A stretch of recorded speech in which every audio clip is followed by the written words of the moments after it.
Bueno, yo creo que nomás con que el hermano Mongo y la hermana Leva se pase para acá, tenemos una iglesia más derechita.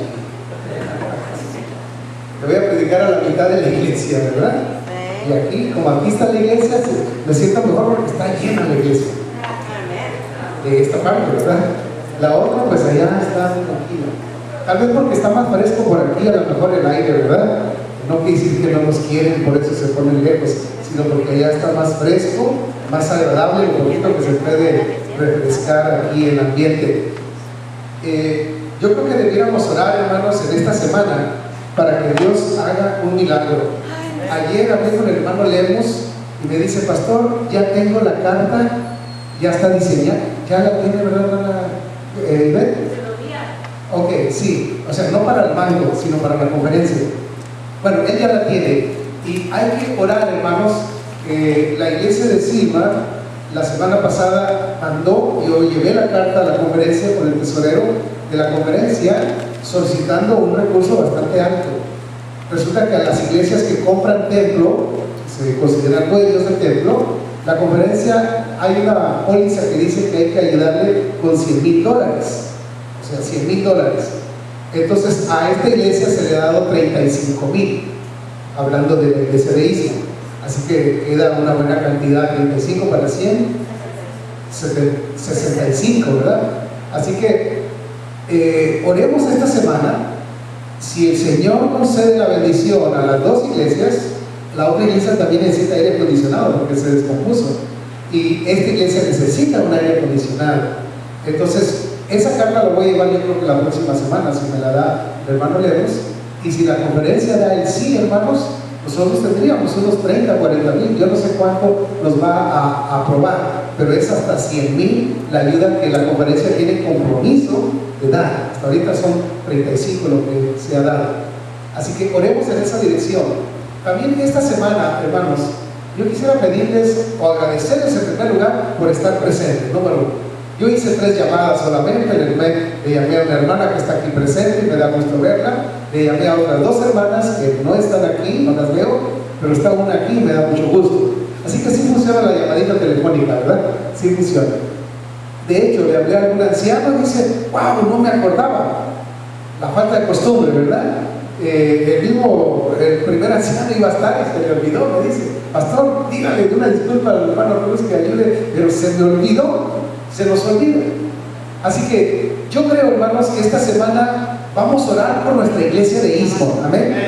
Vamos a orar por nuestra iglesia, de tal manera que sea una experiencia, nosotros reclamando la promesa de Dios, no solamente para los que asistamos esta semana, pero para toda la familia y toda la iglesia, con la ayuda de Dios, de tal manera que el Espíritu Santo pueda caer sobre nosotros y puede extenderse a aquellos que por alguna situación no vinieron esta noche.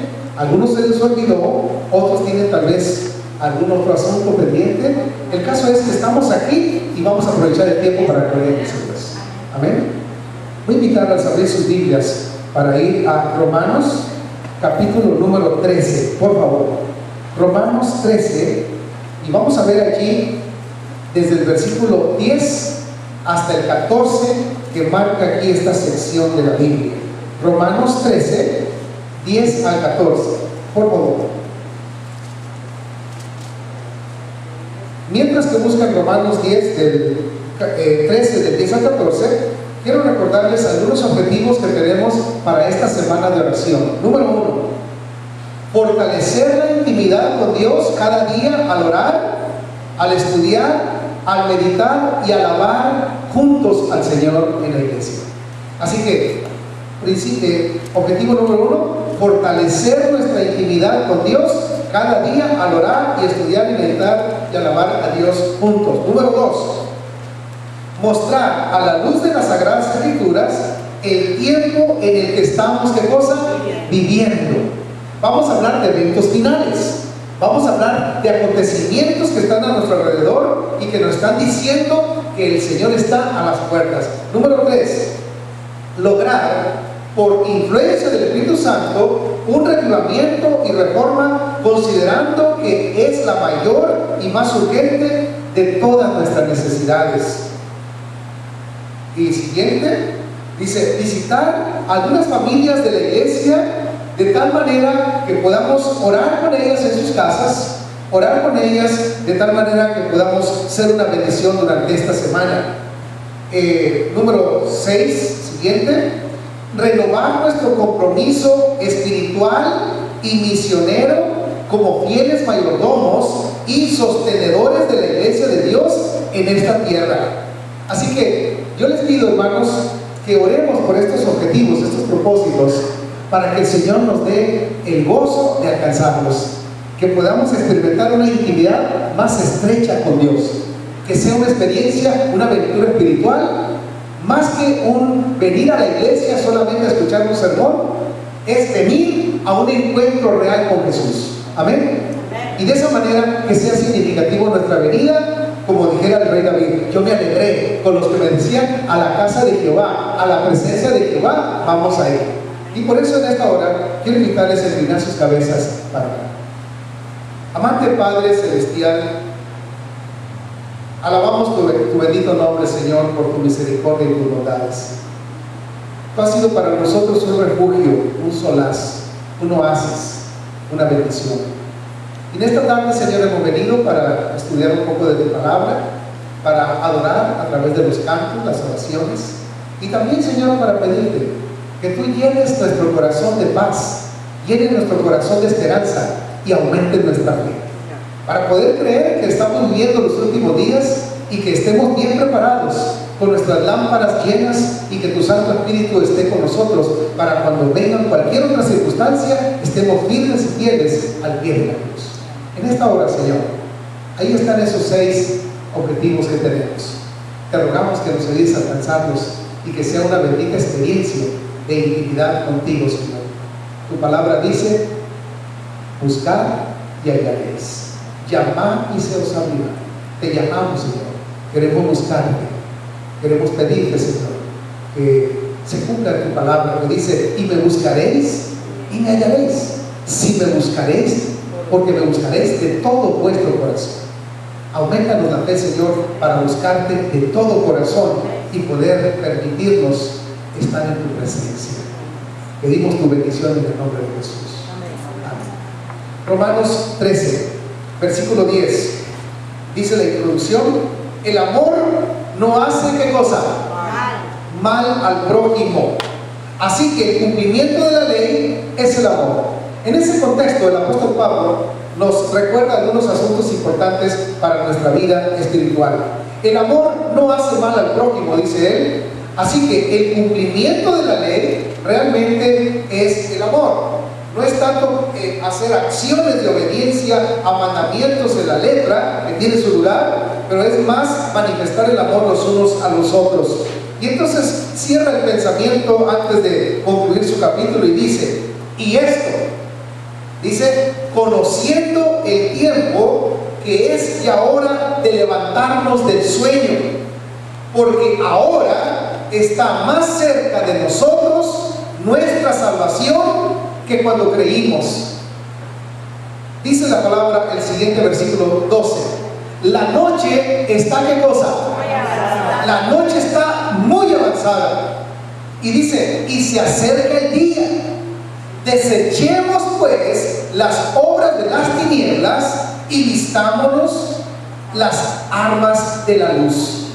Andemos como de día, honestamente, no en glotonerías y borracheras, no en lujurias y lascivias, no en contiendas y envidia, sino vestidos del Señor Jesucristo. Y dice, y no proveáis para los deseos de la carne.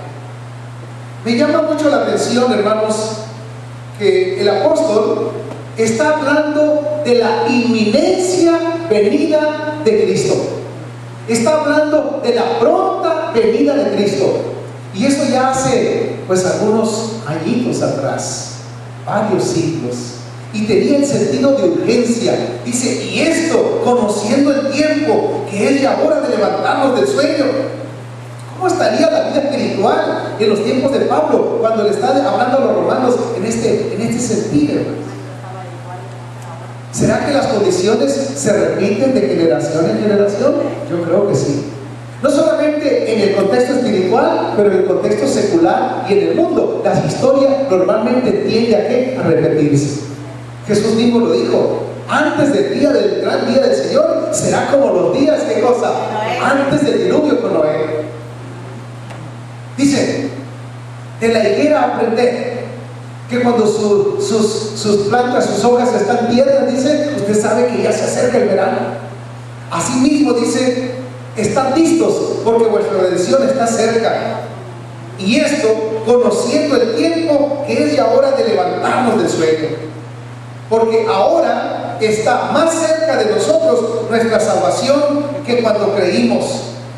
La noche está muy avanzada y se acerca el día. Mis hermanos, a veces como adventistas de segunda o tercera generación podemos correr el riesgo, el gran peligro de caer en lo que dice la Biblia, que algún siervo, un mayordomo infiel dice: mi Señor viene, pero ¿qué cosa? Pero se tarda en venir.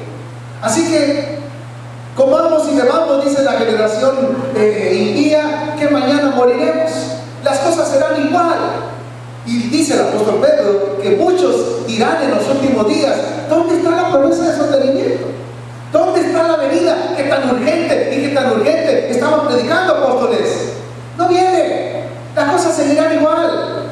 Mis hermanos, las generaciones se repiten una tras de otra, pero eso no significa que Dios no cumplirá su palabra. Independientemente de las generaciones que se repitan las condiciones sociales, políticas, económicas, espirituales, el Señor dice: ha establecido un día en el que juzgará al mundo con justicia. Él terminará este asunto que Él empezó allá en el Génesis. Por lo tanto, debiéramos, dice la palabra, levantarnos del sueño, levantarnos de esa somnolencia espiritual, de esa indiferencia cristiana, de esa tibieza espiritual. Es interesante, pero Dios no vomita los fríos. ¿Sabía usted? ¿Cómo? ¿No? Dios no vomita los fríos. ¿A quién vomita Dios? Según Apocalipsis. Dios solamente vomita de los tres, solamente a los tibios. ¿Y por qué no vomita a los fríos? Algunas veces ha habido algún argumento sobre este particular, hermanos. Y déjenme decirles que los fríos, los tibios y los calientes están en la iglesia de la Odisea. Es el pueblo de Dios, remanente de la última etapa de la iglesia, según la profecía. Y sin embargo, dice: ojalá fueras frío o caliente. Mas por cuanto no eres ni frío ni caliente, eres tibio, te vomitaré de mi boca. Te voy a desechar, no te voy a salvar. En aquel día no te vas a ir al cielo. Entonces los fríos se van a salvar. No. ¿Y los calientes se van a salvar? Sí. Los fervientes se van a salvar. Pero si no se va a salvar el frío y al único que vomita es al tibio, ¿dónde está la respuesta? Hay que ser caliente. ¿Dónde está? Hay tres condiciones: tibio, frío, tibio y caliente. Y al único que rechaza al Señor, porque dice: ojalá, ¿cómo quisiera que fueras frío o caliente, pero que no seas tibio? Porque yo ni al frío ni al caliente voy a vomitar. Voy a vomitar, desechar al tibio. Ahí lo dice muy bien. ¿Dónde está el frío entonces? Y está dentro de la Odisea. Hermanos, ese mensaje no es para el mundo. Para nosotros. Ese mensaje no es para los perdidos. Allá en el mundo, para mí, están fervientes en el pecado, ardientes en el pecado, bien entusiasmados en el pecado, ¿cierto? En los entretenimientos, en las lujurias, están pero bien decididos a hacer las obras del enemigo. Ellos están bien fervientes. Ellos están bien calientes espiritualmente, hablando en lo negativo. Pero este mensaje es para la iglesia. A menos que la iglesia de la Odisea experimente la experiencia, válgase la redundancia, ¿verdad?, de la Filadelfia, de la iglesia de Filadelfia, un amor fraternal, amor al prójimo, actitud misionera a menos que la Odisea experimente lo de Filadelfia, los tibios serán vomitados. Pero la pregunta sigue en pie: ¿por qué los fríos y los calientes no son vomitados? Bueno, los calientes ya sabemos que son aquellas personas entusiastas, entregadas, sirviendo al Señor, fervientes, obedientes, entregadas al Señor. Amén. ¿Verdad que sí? Los calientes. Pero los tibios ya sabemos que son aquellos que no están en el mundo, hermanos. Están en la Odisea, están en la iglesia, pero con una experiencia religiosa de suficiencia propia. Y Dios le dice: tú dices, yo soy rico, enriquecido, no tengo necesidad de nada, estoy bien, yo estoy bien. Tú dices, pero no te das cuenta que eres un pobre, cuitado, ciego, desnudo, estás perdido y estoy a punto de vomitar. Ojalá fuera frío como aquel hermano o caliente como aquel hermano, pero siendo que eres tibio, te voy a vomitar. Entonces Dios quiere que seamos fríos. No. Bueno, dice ojalá, ¿sí o no? Apocalipsis dice: ojalá fueras frío. ¿Sí o no lo dice? Dice sí o no. Sí, Dice: ojalá fueras frío o caliente. Pero cuando eres tibio, te voy a vomitar. Dios quiere que seamos fríos, hermanos. No, pero ya está definido que es frío. O sea que no. Ya la ves. Bíblico. Apocalipsis dice: ojalá fueras frío o caliente. Pero por cuando eres tibio, te voy a vomitar. Dios quiere que seamos fríos, o por lo menos que reconozcamos la frialdad espiritual, porque una persona que reconoce su frialdad espiritual da el paso de fe y dice: este asunto yo no quiero seguir así. Hay un momento en que el frío dice: esta situación yo no la quiero seguir así. Y esta frialdad no depende del pastor, no depende del maestro de iglesia, de la escuela sabática, no depende de mi esposa, no depende del anciano, no depende de nadie más que de Dios y de mí. Entonces el frío, escúcheme bien, aquí está la leche fría y usted la pone en el fuego, y si primero se hace ¿qué? Tibia, y después caliente y hasta hervir. Espiritualmente es diferente. El frío no pasa por la tibieza, es frío, no es tibio. Entonces el frío dice: no, yo así no quiero seguir. Yo conozco el mensaje, sé lo que es la palabra, sé que lo que está sucediendo, no quiero, Señor, me revelo de esta situación en la que me encuentro. Y tiene una experiencia, hermanos, dramática, en la que dice: este asunto no sigue así. Y empieza a orar, empieza a consagrarse, empieza a reformar algunas prácticas, y viene un avivamiento tremendo y da el paso. En lugar de pasar por la tibieza, brinca de frío a caliente. Escuche bien esto: brinca de frío a caliente. El tibio no pasa frío, porque él dice: yo estoy bien, no está caliente ni está frío, pero él considera que está tan bien como cualquier ferviente. Dice: yo estoy bien, mi vida espiritual está bien, leo mi Biblia, doy mi diezmo, guardo el sábado, de vez en cuando hago obra misionera, no falto a la iglesia. O sea, él se considera que espiritualmente está en la altura, pero Dios le dice: no, estás tibio. El frío no tarda mucho, cuando se da cuenta que está frío, no tarda mucho en esa frialdad, y da el paso de fe, y entonces se consagra, se reviva. Es más o menos, hermanos, lo que va a suceder, como dice Mateo 25, con las 5 vírgenes prudentes, sensatas, no imprudentes ni insensatas, las 5 vírgenes que estaban, ¿qué cosa? Con el aceite allí, pero estaban ¿dónde? Durmiendo. No creo que estaban tibias, estaban fervientes, pero llegó un momento, según la parábola, en que tanto las insensatas como las prudentes, ¿qué cosa? Se durmieron. Cuando vino la sacudida: ya viene, el esposo viene, es aquí, ya llega el esposo. Llegó el momento de crisis y se reveló de qué estaban hechas las 5 vírgenes prudentes y de qué estaban hechas las vidas espirituales de las 5 vírgenes insensatas. Sencillamente, las prudentes se incorporaron entendieron lo que estaba pasando y entonces agarraron sus lámparas. Sí, yo quiero servir al Señor porque así he aprendido. Y dice que junto con el maestro, con el novio, entraron a la cena, a esa fiesta de bodas. Entraron porque estaban listas.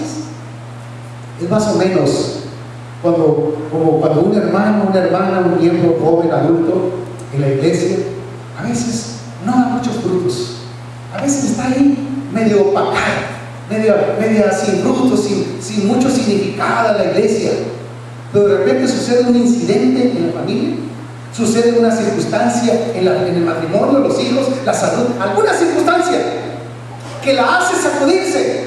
Y entonces retoma lo que ya conoce, retoma la fe. Y esa persona tímida, miedosa, como quiera que usted la considera, ahora agarra un valor y le dice al esposo, al tío, al compadre, a la abuela, a la mamá, lo que sea: ¿sabe qué, mamá? Estas cosas no van a ser así, así. Ah, mira, ¿de dónde agarró valor esta señora tan tímida y calladita? Nunca hablaba nada de Jesús. Y ahora que en esta circunstancia está, discúlpeme, por favor, esto nos está pasando porque nos estamos alejando de Dios. Y una persona de la familia, pero que es adventista, que conoce la verdad, pero que estaba miedosa, que estaba tímida, una circunstancia la despierta, y esa aparente dormilona despierta a una realidad y dice: no importa que me rechacen, mamá, yo tengo que decirte la verdad, yo conozco la verdad, así, así, así, no puedes seguir haciendo esa vida, mamá. Y entonces de repente espanta a medio mundo. Pero ¿de dónde agarró esa fuerza? ¿De dónde agarró esa energía espiritual? Ella la tenía almacenada. Llegó el momento de crisis y la manifestó, porque el Espíritu Santo la pudo renovar, hermanos. La persona fría, cuando se da cuenta y reconoce su situación, no se queda mucho tiempo así, sino que da el paso y dice: no, de esta situación yo no me voy a quedar así, esta situación yo no la voy a hacer así. Yo recuerdo alguna historia de algún joven, viernes de noche, y da su testimonio dentro de un tiempo. Dice: hermanos, lo que les voy a decir es vergonzoso. Y empieza a dar su historia. Durante varios viernes solamente me la llevaba en los antros, solamente en las discos, solamente en la música. Quería oír de las cosas de Dios, escaparme de mi familia, de la religión, de todo lo bíblico. Yo quería hacer mi vida y estaba medio contento y feliz con mis amigos allá en el mundo.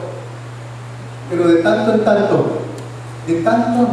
tanto, una vocecita me decía: oye, Julio, ¿estás seguro que esto es lo que tú quieres? ¿Es esto lo que yo te he mostrado? ¿Recuerdas cuando le entregaste tu vida a Jesús? ¿Recuerdas que en los campamentos? ¿Recuerdas a los conquistadores? ¿Recuerda? Y entonces dice, el Espíritu Santo dice: te está llamando de cosas que están almacenadas en tu cerebro. Y el joven que está en el mundo, que es adventista pero anda en el mundo, tiene dos opciones: escuchar esa voz y hacer un stop dramático y decir: es cierto, qué miserable y falto de gratitud he sido yo, tan grande Dios que ha sido conmigo el Señor. Me levantaré, como dijo el hombre, me iré a mi padre y le diré: Padre, cuánto he pecado contra el cielo y contra ti, perdóname, papá, yo conozco tu bondad, conozco tu mensaje, conozco tu misericordia. Agarró valor, dice, volviendo en sí, despierta el frío y pasa a un paso de fe, hermanos, en el que dice: no más esta condición, yo no la voy a seguir así. Tan bien que estaba, tan ferviente que estaba, apenas conocía a mi novio o a mi esposa, etcétera, y ahora yo me nivelé a su nivel, rebajé mi vida espiritual, me acomodé a su situación de indiferencia. No, ¿para qué vamos a la iglesia, Juanita? No, ¿para qué vamos a la iglesia, Lupe? No, ¿para qué? Entonces me puse a su nivel. En lugar de levantarlo, yo me rebajé, porque fue el camino más fácil. Pero en un momento dado, esa persona que bajó de nivel espiritual para acomodarse al status quo del esposo, del novio, del amigo, de la familia, dice: no más. Se sacude y dice: no más. No importa. Oye, ¿sabes qué? ¿Qué tengo que hablar contigo, esposo? ¿Qué pasó? Yo no sé tú, pero yo quiero tomar mi decisión. He decidido no faltar más a la iglesia. Voy a ir a la casa de Dios, voy a ir a la iglesia, voy a leer mi Biblia. ¡Ay! ¿De dónde salió esta cristianita? Una Elena de Guaya se me apareció en la casa. Y viene la burla, viene la carrilla, viene la bulla. Dice: di lo que quieras, pero cada noche Cada día yo voy a leer mi Biblia y voy a orar y te invito, si quieres. Pero qué difícil es. Como tú ya habías bajado la guardia espiritual, tu nivel espiritual, te habías acomodado al nivel espiritual bajo de tu compañero o compañera de vida. Y entonces es difícil al principio, pero pronto la persona reconoce, ya sea que se enoje y se largue, o se contente y dice, yo también quiero hacer como tú dices, tienes razón, realmente yo necesito también, pero qué testarudo he sido, qué duro de corazón he sido. Mis hermanos queridos, ojalá fuésemos calientes, pero dice Dios, por lo menos ojalá que fueras frío. Parece que el tibio está más cerca del calor, pero espiritualmente no es así, hermanos. El tibio está más distante del caliente que el frío. El frío está más cerca, aunque parece que es un hielo aparentemente. Pero entonces en un momento dado Él da el paso de fe y Dios hace la obra. Dios sabe que si la persona reconoce con un poquito de sentido, Él sabe que va a dar la gran obra para la gloria de Dios. Me gusta mucho este texto. Es un desafío, hermanos, para nosotros. Si nosotros realmente estamos conociendo los tiempos, el tiempo dice en que estamos viviendo. Sabíamos que vendrían y esperábamos que vinieran. Ahora que están en nuestros momentos, estamos conscientes de los tiempos que estamos viviendo. La profecía lo había dicho, la Biblia lo había dicho, el don de profecía lo había predicho de acuerdo al contexto bíblico. Sabíamos que venían estos días, estos tiempos, y hasta lo esperábamos. Oh, mira esto, esta situación, de seguro es cumplimiento. Ahora que lo estamos viendo, ojalá que estemos bien despiertos. Dice, el momento actual es de interés abrumador para todos los que viven. Escuchen, los gobernantes y los estadistas, los hombres que ocupan puestos de confianza y autoridad, los hombres y mujeres pensadores de todas las clases, tienen la atención fija en los acontecimientos que se producen en derredor nuestro. Es interesante lo que dice Elena de White. Los grandes pensadores de este mundo, los grandes gobernantes, dice, leo otra vez, dice, los gobernantes, los estadistas, los hombres que ocupan puestos de confianza y autoridad, los hombres y mujeres pensadores de todas las clases, tienen la atención fija en los acontecimientos que se producen en derredor nuestro. Observan las relaciones que existen entre las naciones. Observan la intensidad que se apodera de todo elemento terrenal. Y dice, y reconocen que algo grande y decisivo está por acontecer, que el mundo se encuentra en víspera de una crisis espectacular, pero no saben qué respuesta dar a esa inquietud que tienen en sus corazones. No saben explicar. Es que Elena de White dijo Apocalipsis, ellos no saben eso, pero ellos están observando. En una carta, hermanos, que el presidente Truman, 1943, le manda al Papa en aquel tiempo, cuando se soñaba que Estados Unidos hiciera relaciones diplomáticas con el Vaticano. Nunca, jamás, ¿cómo? País protestante 100%. Y el presidente Truman en su tiempo le manda una carta al Papa de su tiempo. Y entonces le dice, disculpe que no le pueda decir su santidad, porque ese término solamente le pertenece al Dios del cielo. Me dirijo a usted como señor fulano de tal. Y empieza a darle algunos asuntos. Y entre otras cosas, le dice el presidente Truman, ni siquiera le pase por la mente que nosotros en nuestra nación americana tengamos nexos con el Vaticano, siendo que ustedes son los propiciadores, y da una lista de como 3 guerras que se propiciaron en aquel tiempo, que fueron los generadores de esas guerras. Ustedes que hablan de paz y lo que sea, pero ustedes están generando las guerras en este mundo. Y empiezan a decir otras cosas, de presidente, de gobierno a gobierno, en ese contexto. No de gobierno a sacerdote, sino secular, o sea, gobierno civil a gobierno civil. Y en la carta que leí, dice, en tal fecha, su antecesor papa, antes que usted, Señor, el papa anterior a usted, en una reunión pública que tuvimos de representantes de diferentes partes del mundo, él declaró abiertamente, públicamente, si fuera necesario y sea por los intereses de la Iglesia Católica, estoy dispuesto a vender mi alma al mismo diablo, si eso ayudara para los intereses políticos de la Iglesia Católica Romana. Oiga, yo nunca había leído eso, hermanos. Ahí está en la carta. Los gobiernos saben quiénes son los que están al mando de este mundo, hermanos. Por eso dice, tienen fija la atención en los acontecimientos que se producen en derredor nuestro. Observan las relaciones que existen entre las naciones, la intensidad que se apodera de todo elemento terrenal, y reconocen que algo grande y decisivo está por acontecer, que el mundo se encuentra en víspera de una crisis espectacular. Profetas y Reyes 394, escrito en 1914, ya hace algunos años. Las calamidades en tierra y mar, la inestabilidad social, las amenazas de guerra como portentosos presagios anuncian la proximidad de acontecimientos de la mayor gravedad.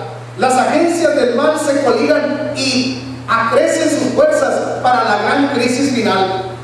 Grandes cambios están a punto de producirse en el mundo y los movimientos finales serán rápidos. Hermanos, lo estamos viendo. Lo estamos viendo. ¿Cuándo Elena de Juárez podría decir cuánto será? Ella lo predijo, que Estados Unidos y el Vaticano se iban a dar, ¿qué cosa? El abrazo, y que las otras religiones protestantes se iban a unir con la Iglesia Católica, y una vez que esté así, entonces se iba a unir, ¿qué cosa? Estados Unidos como nación con el Vaticano. Y esto se está aproximando, hermanos, en nuestras vistas. El tiempo de angustia, dice, el tiempo de angustia que irá en aumento hasta el fin está a las puertas. No tenemos tiempo que perder. El mundo está agitado con el espíritu de guerra. Las profecías del capítulo 11 de Daniel, que casi han alcanzado su cumplimiento final. El tiempo de angustia, angustia como no ha habido desde que hubo nación, Daniel 12:1, es inminente. Y nos encontramos como las vírgenes dormidas. Debemos despertar y pedirle al Señor Jesús que nos sostenga con sus brazos eternos y nos lleve a través del tiempo de prueba que está ante nosotros. El mundo se está volviendo más y más anárquico. Pronto una gran angustia sobrecogerá a las naciones, una angustia que no cesará hasta que Jesús venga. Y aunque la gente dirá paz y seguridad, de repente vendrá destrucción, dice la palabra. Estamos en víspera del tiempo de angustia y nos esperan dificultades apenas sospechadas. Nos hallamos en el mismo umbral de la crisis de los siglos. En rápida sucesión se seguirán unos a otros los castigos de Dios, incendios e inundaciones, terremotos, guerras y derramamiento de sangre. Tiempos tormentosos están delante de nosotros, pero no profiramos una palabra de descreimiento o desánimo. Dios estará con su pueblo en toda circunstancia y lugar, y no tenemos nada que temer, pero sí debemos estar conscientes que esos tiempos ya están llegando a nuestras vidas, hermanos, para estar listos para su venida. Dios advirtió siempre a los hombres los juicios que iban a caer sobre ellos. Los que tuvieron fe en su mensaje para su tiempo y actuaron de acuerdo con ella en obediencia a sus mandamientos, escaparon a los juicios que cayeron sobre los desobedientes e incrédulos. A Noé fueron dirigidas estas palabras: entra tú y toda tu casa en el arca, porque aquí he visto justo delante de mí. Noé obedeció, ¿y qué cosa? Y se salvó. Este mensaje llegó también a Lot: levantaos, salid de este lugar, porque Jehová va a destruir esta ciudad. Lot se puso bajo la custodia de los mensajeros celestiales y se salvó. Así también los discípulos de Cristo fueron advertidos acerca de la destrucción de Jerusalén. Los que se fijaron en la señal de la ruina inminente y huyeron de la ciudad, escaparon de la destrucción. Así también ahora hemos sido advertidos acerca de la segunda venida de Cristo y de la destrucción que ha de sobrecoger al mundo. Los que presten atención a la advertencia se salvarán. Y yo creo, queridos hermanos, que nuestra tarea es precisamente consagrar nuestras vidas, hacer lo recto delante de sus ojos y estar al día con nuestro Dios y entre nosotros para la gloria de su nombre. ¿Qué es lo que realmente nosotros debiéramos estar haciendo? ¿Qué nos corresponde hacer a nosotros? Sabemos que va a venir el avivamiento y reforma a la iglesia, va a venir un sellamiento, la lluvia tardía, la aplicación del evangelio eterno será concluido, el fuerte clamor se habrá de dar, el derramamiento del falso Espíritu Santo a las iglesias componentes de Babilonia. Todo eso sabemos que va a venir. Sabemos que va a venir el gran tiempo de angustia, las 7 últimas plagas, el tiempo de angustia de Jacob, la batalla del gran día del Señor Todopoderoso, la resurrección parcial. Sabemos que va a venir la primera resurrección, la transformación y traslado de los salvos, la destrucción de los perdidos y el inicio del milenio. Nosotros conocemos los eventos, ¿qué cosa? Uno tras de otro. Y qué bueno. Y qué bueno. Pero ojalá que el evento que nos toque vivir a nosotros, en el momento que estemos existiendo, no nos pase por alto. Específicamente, ¿qué debiéramos hacer nosotros como miembros de iglesia? Y con esto voy a concluir. Son 9 cosas que debiéramos estar haciendo individual, personal o familiarmente o como iglesia. Número 1, en primer lugar, buscar a Dios. Buscar a Dios al despertar cada mañana en la primera hora de cada día, hermanos. Aunque estos acontecimientos sigan sucediendo, usted no se inunda. Usted dice: sigo consagrando mi vida la primera hora para Dios cada día al despertar. Número 2, confesar sinceramente cada pecado conocido a Dios y pedirle perdón y poder para vencerlo. Asegurarse de confesar cada pecado reconocido y pedirle a Dios perdón y poder para vencerlo. Número 3, invitar a la familia para buscar a Dios juntos en el culto familiar. No solamente individual, ya dije, invitar a la familia para un culto familiar. Número 4, reconciliar las relaciones con la familia, haciendo las paces con los familiares, admitiendo los errores y demostrándoles ese arrepentimiento en forma visible y audible. Estar en armonía y en paz de acuerdo a las condiciones de lo que a nosotros nos corresponda. Número 5, hacer lo mismo con los amigos, compañeros de trabajo y otros con quienes nos relacionamos. Estar en armonía hasta donde esté de nuestra parte. Número 6, iniciar hoy mismo un proyecto misionero, como estudios bíblicos, visita a enfermos o ancianos para llevarlos a Jesús o invitar a personas a asistir a la iglesia. Número 7, pedir a Dios que nos dé fuerzas para amar verdaderamente a nosotros y a la iglesia, para cuidar de nuestra salud física y espiritual y para orar por aquellos que, según creemos, no están viviendo de acuerdo con lo que Dios quiere que nosotros lo hagamos. Recuerde que todos quieren ser amados y nadie quiere que lo critiquen o juzguen. A Dios le pertenece el juicio y a nosotros predicar y testificar. El problema es que muchos quieren dejarle la predicación a Dios y ocuparse de juzgar a los demás. Número 8 y penúltimo, renovamos nuestra fidelidad. Dios quiere que renovemos nuestra fidelidad a Dios con nuestros diezmos y ofrendas.